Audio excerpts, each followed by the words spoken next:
So on these types of questions, when we're determining the different possibilities for our third side length, essentially we're taking those two inequalities and we're going to combine them. So our first one says we take our smallest one,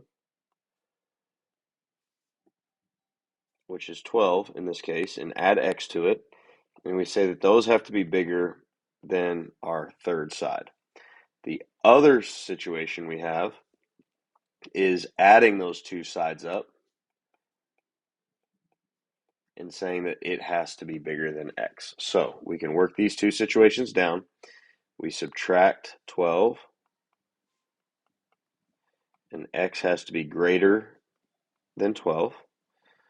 We can also combine these two, so 12 plus 24 is 36. And so we take those pieces of information and we combine them. So x has to be bigger than 12 and smaller than 36. Over here, we've got 8 and 8. So if we have x plus 8, it's got to be bigger than 8.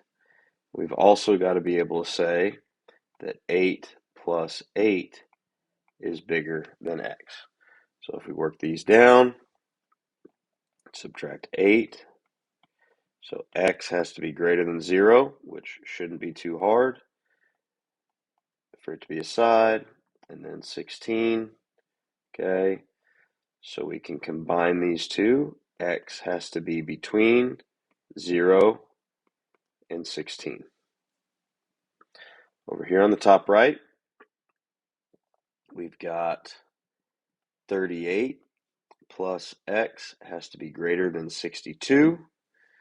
We've also got 62 plus 38 could be bigger than the third side. So we work these down, subtract 38. X is greater than 62 minus 38, 24. We could also say that 62 plus 38 equals 100. So x is going to have to be between 24 and 100.